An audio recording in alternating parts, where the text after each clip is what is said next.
The next item of business is a statement by Angela Constance on Scottish Government response to fatal accident inquiries into the deaths of Katie Allan and William Brown. The Cabinet Secretary will take questions at the end of her statement, and so there should be no interventions or interruptions. And I call on Angela Constance. Up to 10 minutes, please, Cabinet Secretary. Presiding Officer, first and foremost, I want to express my deepest condolences to the families of Katie Allan and William Lindsay. I am deeply sorry for their deaths. Suicide, yes, is a tragedy, but it's also preventable. And the deaths of these two young people should not have happened while they were in the care of the state. Sheriff Collins has issued a comprehensive and hard-hitting determination that resonates deeply. Presiding Officer, accountability starts with acceptance. The Scottish Government accepts Sheriff Collins' finding that these deaths were preventable and that there were systemic failures contributing to their deaths. Those systemic failures require a systemic response. I hear and I fully understand the family's demand for action and agree we must and we will take action. Sheriff Collins has made 25 thoughtful and substantial recommendations. I accept those recommendations and commit to addressing in detail each and every one of those recommendations in our full and formal response, and I will report to Parliament again when we provide that. Presiding Officer, I will also set out to Parliament today 6 specific direct actions which will contribute to the systems-wide reform that we must now take place. I am determined to lead change across the Scottish Prison Service, the National Health Service and broader partners to take forward the necessary reforms. While many changes have already taken place, further improvements are needed at both operational and procedural level. And I also expect to see a cultural change in the way agencies work individually and collectively together. To ensure we drive change and implementation and achieve the impact needed, we must also strengthen oversight and accountability, and this needs to be independent. Starting now, we need oversight of the actions taken as a result of this determination, including those that I will set out today. I have therefore asked His Majesty's Inspector of Prisons for Scotland to provide oversight and monitoring of implementation and, crucially, to review the actions taken to ensure they are meeting the required outcome. I have asked the Inspectorate to involve families and prisoners, just as they should involve prison staff and also seek other expert advice. The Inspectorate will report directly to me. We also need independent national oversight in relation to deaths in custody. Work is already underway on this, but I will ensure that specific proposals are brought forward by March this year.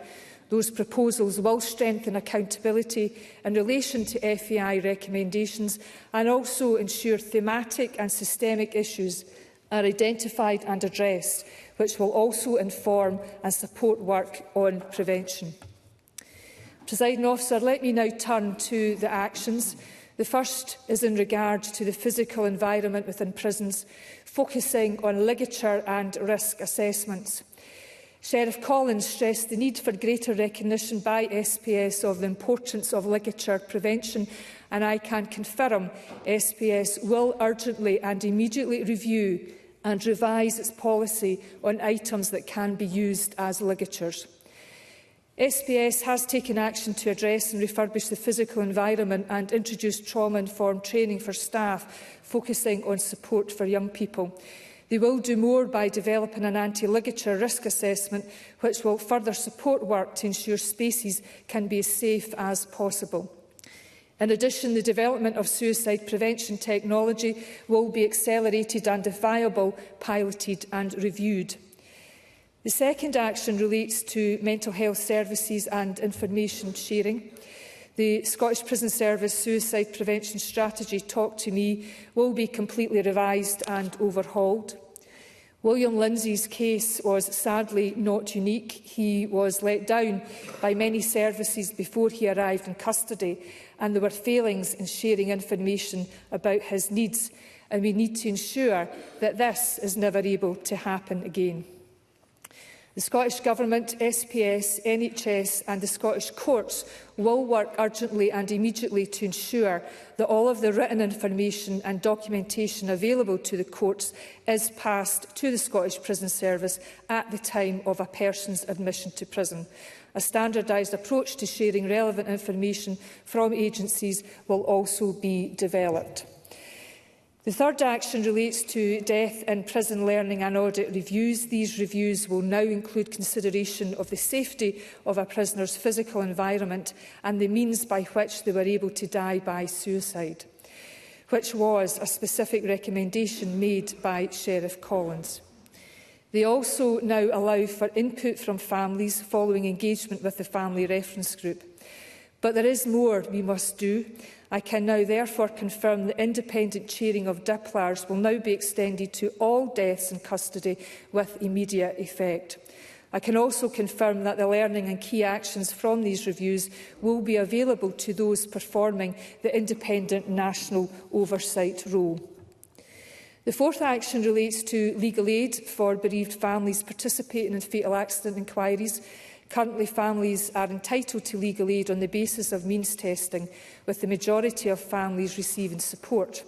However, recognising the special significance of a death in custody, we will change the legal aid system to make legal aid free and non-means tested in relation to deaths in custody fatal accident inquiries. This will require primary legislation, and we will bring this forward at the earliest opportunity. Alongside this, I will also bring forward proposals in relation to family advocacy and support outside the formal FAI process. The fifth action relates to the FAI process, and I agree with Sheriff Collins, amongst others, that the 5 years between the deaths and the first notice of inquiry was far too long. It is clear the process is letting families down, and the time taken for FAIs to start and conclude needs to be addressed. I understand the families don't want another review. However, unless we can specifically look at the efficiency and the effectiveness of the whole system, we will not see the improvements needed. And I have discussed this with the Lord Advocate, who shares my view. I am therefore commissioning a focused, independent review of the FAI system, looking at the efficiency, effectiveness and trauma-informed nature of investigations into deaths in prison custody, and I will ask the Chair to report to me by the end of this year on the solutions and the tangible actions that need to be taken. Finally, while not in my gift to introduce, I will continue to pursue the lifting of Crown immunity with the UK Government. I believe that this should change in line with other public bodies. Presiding Officer, we also need to take more steps to improve alternatives to custody. Since I became Justice Secretary, I have said there needs to be a shift in the balance from custody to justice in the community. People who break the law must face the consequences for their actions, and sometimes there is no alternative to the punishment of deprivation of liberty. In other cases, that can be done safely and more effectively in the community. And let me be clear, people need to stop calling that soft justice. If we are in a mindset of saying that jail is the only option, then we'll never be able to stop the impacts on people, on families and society that imprisonment can cause, leading to further societal costs we all pay for. I want to go further on community justice and to drive more innovation in this area. I visited Northern Ireland last year and heard first-hand about the positive impact that has been achieved by their system of enhanced combination orders, which enable judges to address offending behaviour through alternatives to custody, as well as providing for support and intervention to address the underlying drivers of behaviour. Examples like that there speak to the whole system approach that we need here.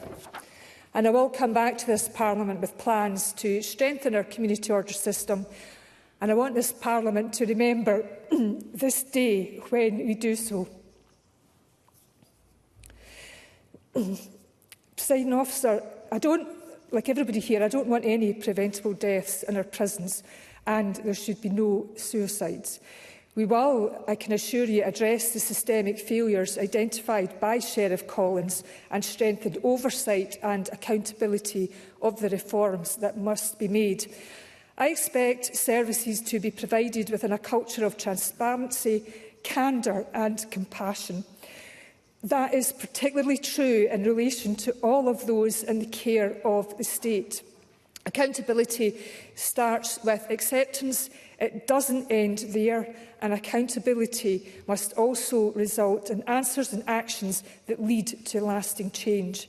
Presiding Officer, let me again extend my heartfelt condolences to the families of William Lindsay and Katie Allan and all the families affected by a death in custody. I know they don't want condolences. I know they don't want hand-wringing. I know that it's action that they want and they seek, and it is that action that we will deliver. Thank you. Thank you.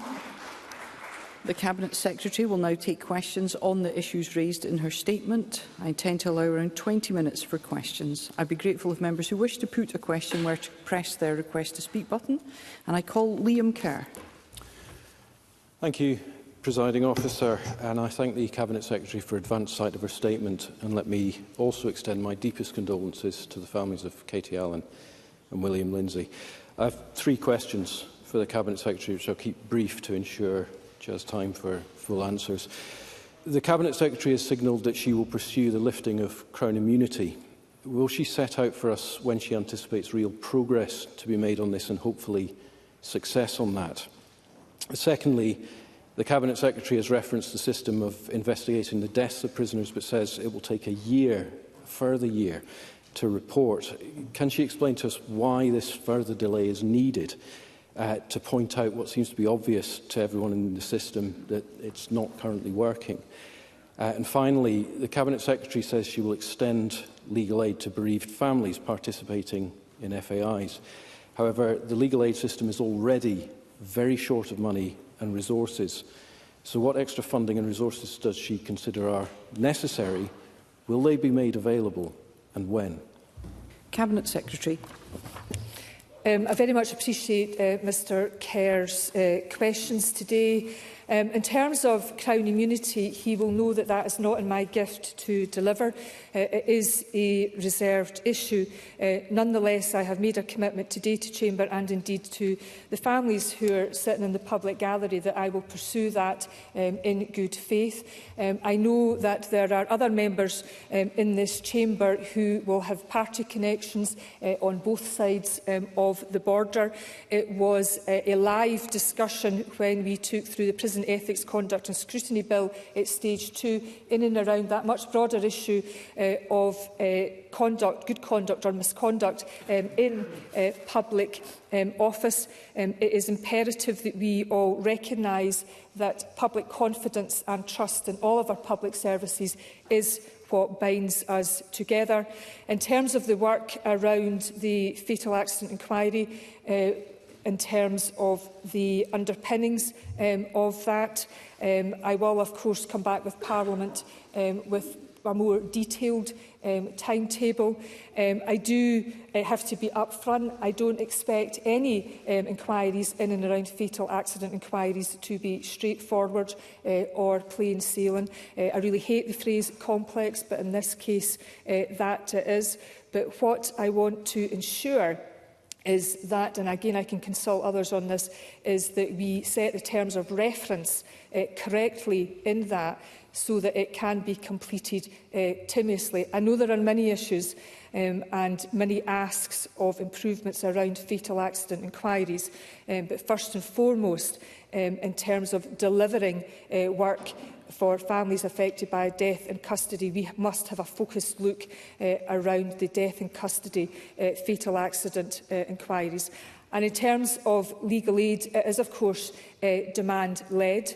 The reason I've had a number of discussions with Cabinet colleagues is inevitably in terms of the work that we are about to commence on. There will be an implication for resources, both financial and in terms of people who are released to focus on this work.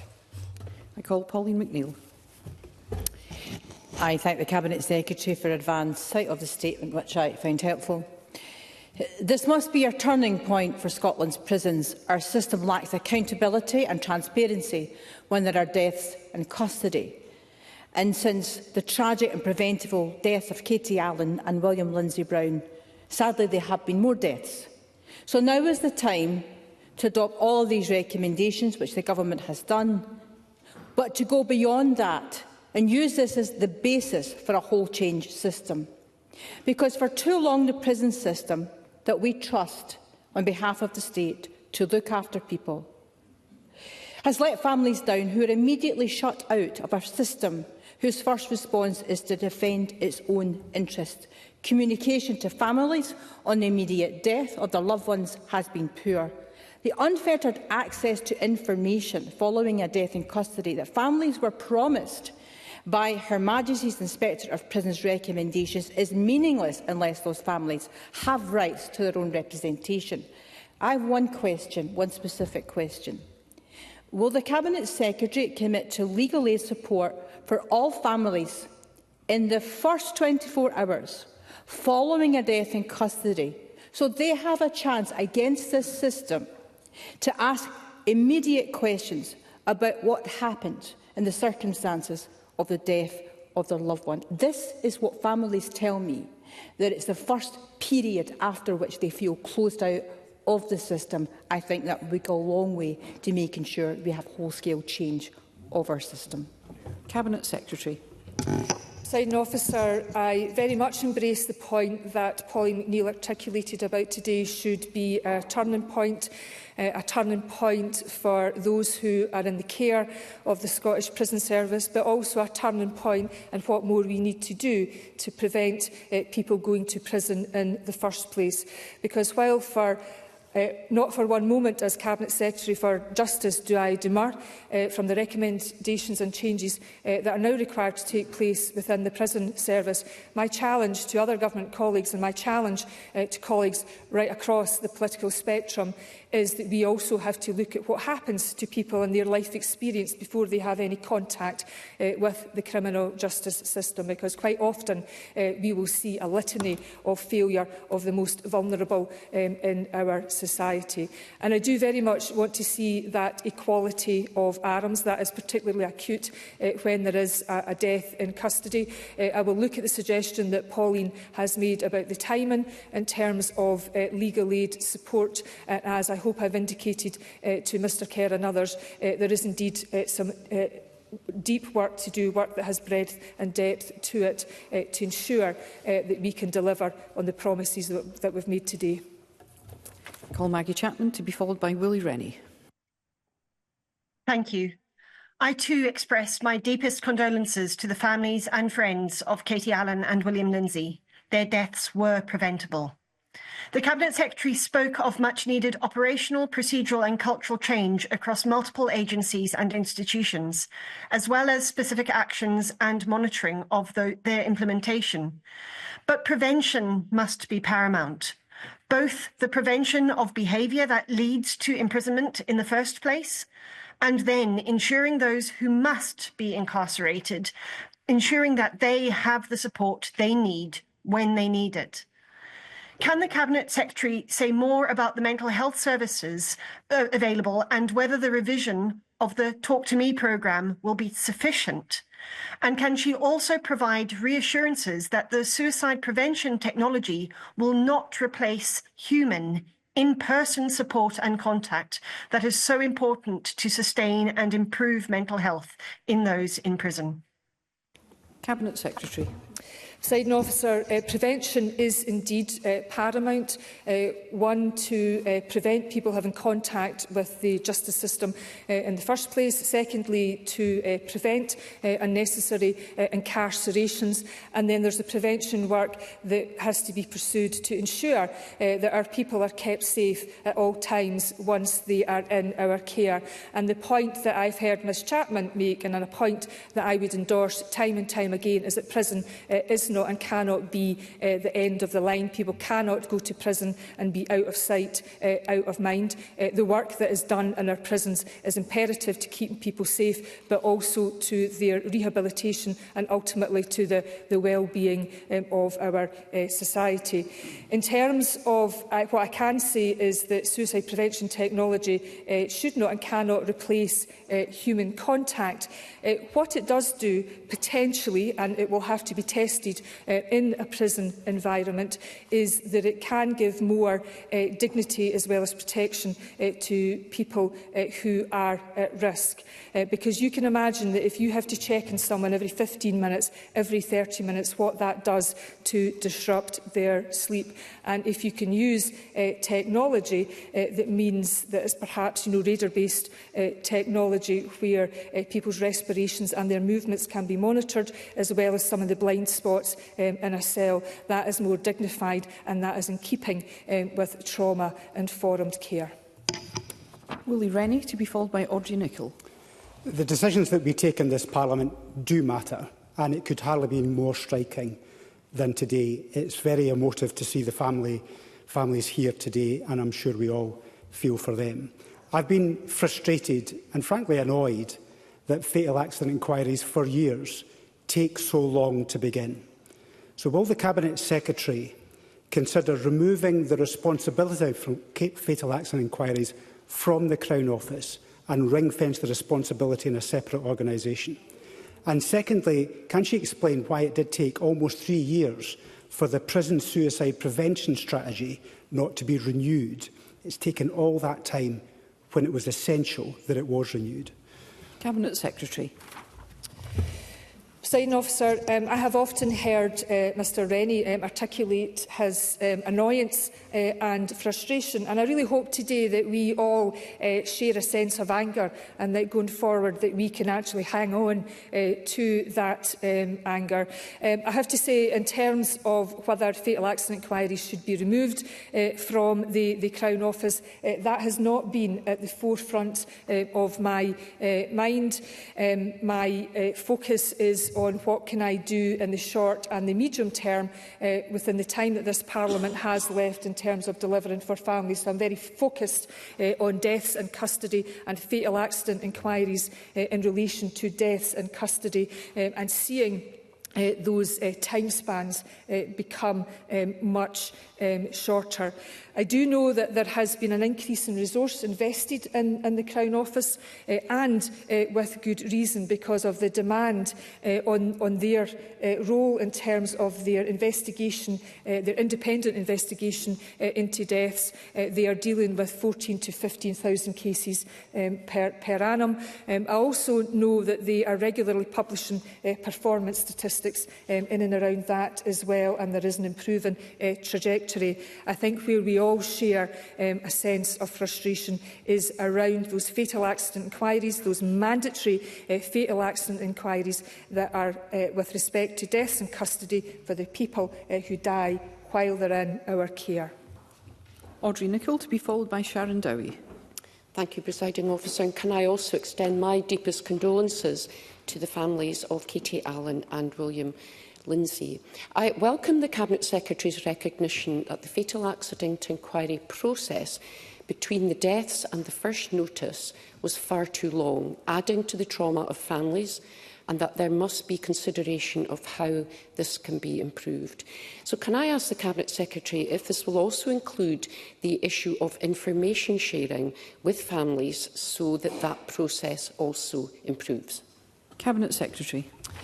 Presiding Officer, Audrey Nicholl's question follows on from Mr Rennie's question, and notwithstanding the work undertaken by the Crown Office in more recent times, for example, to improve their existing family liaison charter, I think it is fair to say, and I know that the Lord Advocate shares my views on how we are all delivering or not delivering for families, and the the fatal accident review that I'm commissioning, it will, as one of its key themes, consider the sharing of information that the member rightly highlights that is an issue. There is another aspect to the sharing of information, and that is about the information that has to come from other agencies to the Crown Office, because we need to be able to ensure that investigations and initial inquiries are robust. But I'm conscious that all of that is pinned upon good and timely sharing of accurate and full information. And I'm also, if I can say to the member, in terms of families, will bring forward proposals that look at support outside the fatal accident inquiry process, and particularly in terms of family advocacy. Sharon Dowie, to be followed by Rona Mackay. Thank you, Presiding Officer. Fatal accident inquiries have been mandatory for all deaths in custody since 2016, yet Scotland still has one of the highest rates for suicides in prison in Europe.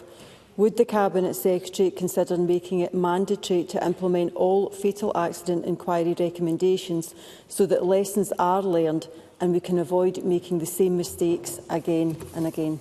Cabinet Secretary.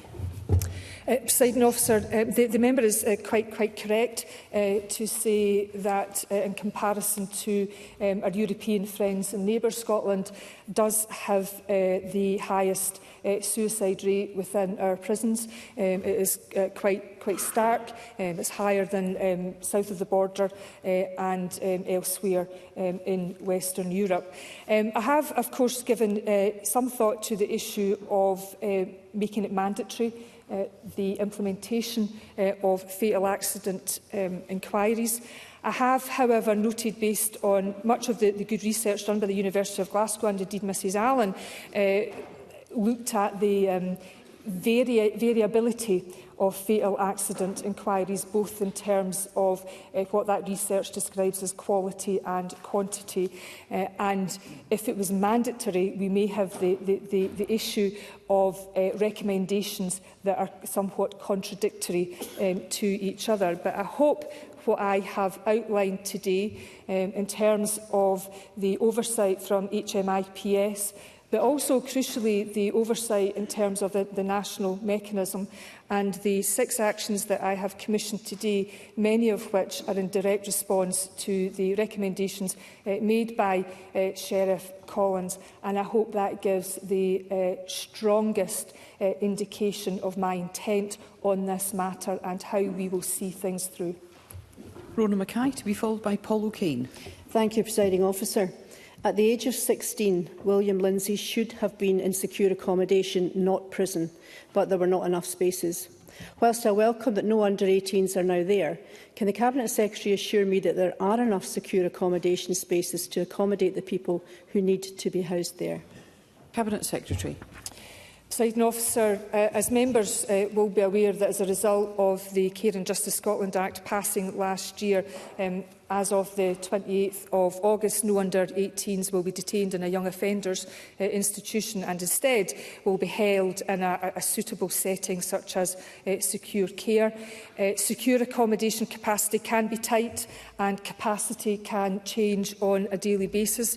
But as of this morning, 9 o'clock this morning, there were 6 places available.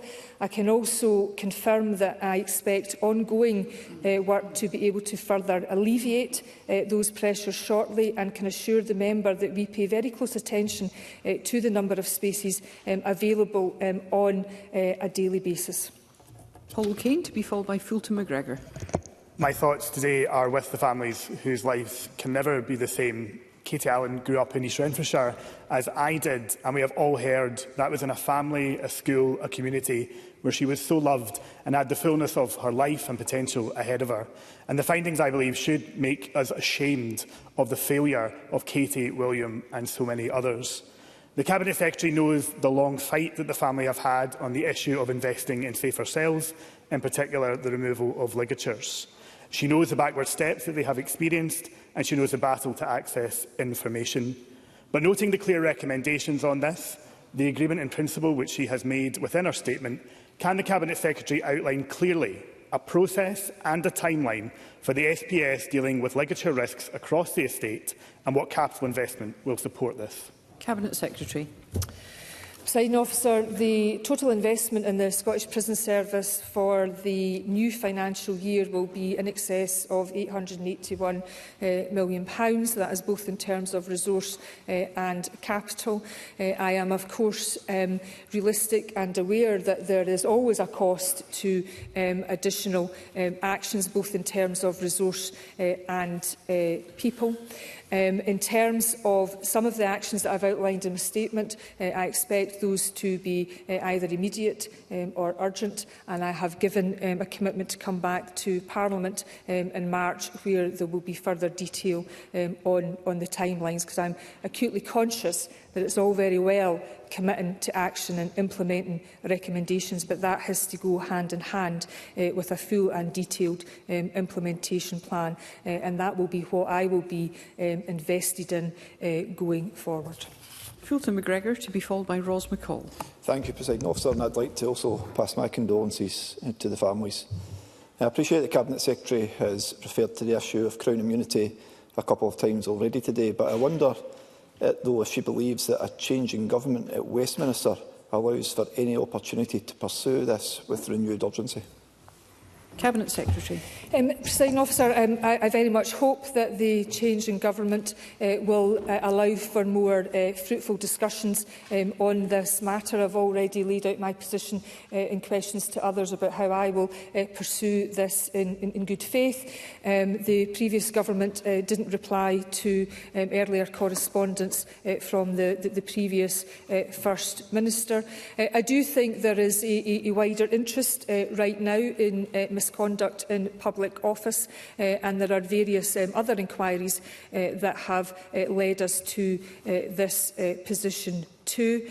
I reiterate what I said, that public trust and confidence in public services helps bind our society and our communities together.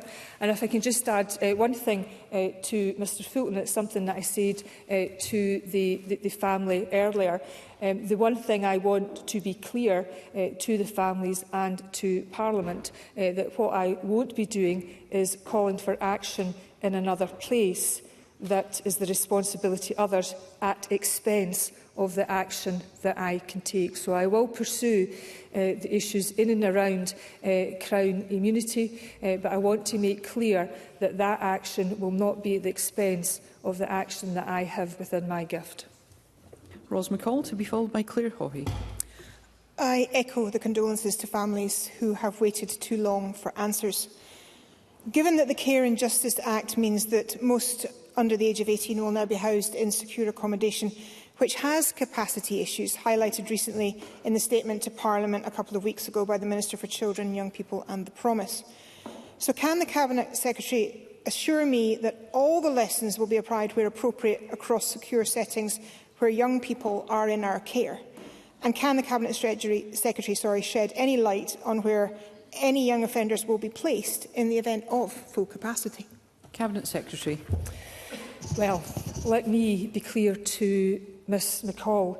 The reason we closed the legal route, that legal loophole to placing our children in prison, is to ensure that that just can't happen. Our children, under no circumstances, belong in prison. So therefore, the system has to get with it, has to get with the legislation. The government, and indeed others, just have to get with it, put our shoulder to wheel and make sure that there is enough capacity. And there are indeed issues that we need to discuss with the UK government, because one of the issues that I'm aware of from Ms Dawn's statement, and indeed the passage of that legislation, is the placement of children hundreds of miles away from their home, when those children should be placed nearer their home in England. Now, I'm not saying that's not something we are not guilty of or have not been guilty of, but there are important issues here that all the home nations need to take on board,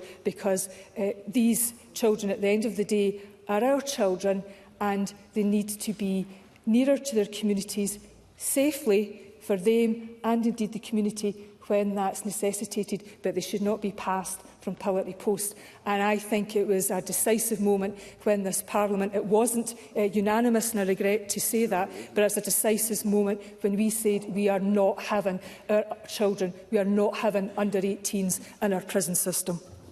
Claire Haughey, to be followed by Martin Whitfield. I welcome the Cabinet Secretary's comments on shifting the balance to justice in the community and that this is not soft justice. Does the Cabinet Secretary agree with me that when it comes to this issue, we need to ensure that penal reform is not a political football and that we need grown-up, sensible debate and discussion to find the solutions to reduce our prison population and have safe alternatives to custody in the community that sheriffs can use? Cabinet Secretary. Presiding Officer, I'm absolutely determined to do everything I can to boost the confidence that the people of Scotland and indeed the judiciary have in the potential of community justice. I have increased investment in community justice between this current financial year and the next financial year. There will be an additional investment of £25 million. But we have to have the courage and we have to have the courage to follow the evidence. And the evidence tells us that in many circumstances, robust community disposals will provide far better outcomes for the individual concerned in terms of them mending their ways and paying back to the community, but also in terms of those community outcomes and keeping families and children together. And we just need to own that. And if nothing else I could convey today is that in and around our accountability has to lead to action and it has to lead to change. And we need to ramp up and turn up the dial in that shift from our use of custody as a country to the use of community justice. And I do very much hope to be coming back to Parliament in February with a government-led debate on the next steps around our sentencing and penal reform work. Martin Whitfield, to be followed by Allan Whittam. I'm very grateful, Presiding Officer. These tragic events and this powerful report is holding truth to power.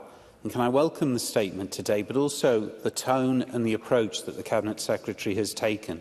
The deaths of these young people should not have happened. So can I invite the Cabinet Secretary to reaffirm her and indeed the Scottish Government's absolute commitment to the proposals as being set out in this statement, irrespective of unseen events, and as swiftly as is possible?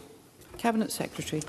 Presiding Officer, the fatal accident inquiry determinations and the 419 pages certainly are holding, are in the old Quaker phrase, holding truth to power. I suppose, in short, my message to families and to people across Scotland is that accountability starts with me, because I have the same expectations of myself, my officials and indeed my colleagues in government as I do of those in senior leadership roles and on the front line. Accountability, of course, as I say, starts with acceptance, but it can't end there. This report has been damning in terms of systemic failings, and that will require systemic improvement. And I'm very conscious that families have had enough of condolences, regret, and politicians like me greeting and wringing our hands. So we just need to put our shoulder to the wheel as collectively as possible, I hope, and ensure indeed, as others have mentioned, that today is indeed that turning point. Lena Whittam, to be followed by Rachel Hamilton. Presiding Officer, none of us in here can actually adequately understand the grief that the families are shouldering, but all of us in here must understand that it could be us and our families at any time. I recognise that it can take time for legislation to be developed, consulted on and dealt with in Parliament, but given the urgency and the immediate needs of families faced with such circumstances and tragedies, as we heard from Paula McNeill earlier, can the Cabinet Secretary please provide a timescale on the bringing forward of legislation in relation to the swift and universal legal aid for fatal accident inquiry families? Cabinet Secretary. Presiding Officer, let me make clear that I am absolutely committed to make changes in the legal aid system to ensure that it is free and non-means tested in relation to deaths in custody. The member and others have highlighted that it can take time in this place to both introduce and pass primary legislation. That is not all within my gift, but I am committed to doing so as soon as possible. In the meantime, I should say I am considering urgently whether there are ways to deliver this in the shorter term and as we develop the primary legislation, and just to see, to check, to leave no stone unturned as to whether there are other opportunities to deliver on our aspirations quicker. And certainly if I and the Criminal Justice Committee can get through the legislation that's currently on our books, I would certainly be up for doing a Year 5 bill, but I'm kind of conscious that I'm probably stepping beyond my scope here, and I may be entering territory for the Minister for Parliament as well as parliamentary authorities. And Rachel Hamilton. Thank you, Presiding Officer. A number of concerns have been raised about the procedures within the Scottish Prison Service. Unannounced inspections are practically non-existent. The inspections which do take place are announced in advance and only every several years. Will the Cabinet Secretary work with the HM Inspector of Prisons for Scotland to ensure that more unannounced inspections take place? Cabinet Secretary. Presiding Officer, I give that commitment to members that I will discuss that with the new Chief Inspector when she comes into post. I'm due to meet her very soon. Sarah Snell is someone of significant experience, both within the prison system elsewhere on these islands, but for the last several years she has been working on an international level with the Red Cross, looking at detention and the changing nature of detention on an international basis. So she comes well briefed in terms of the challenges, in terms of how Scotland compares to other countries, and this will be one of many issues that I will indeed discuss with her. Thank you. That concludes the ministerial statement. I'll allow a moment or two for front benches to organise before the next item of business.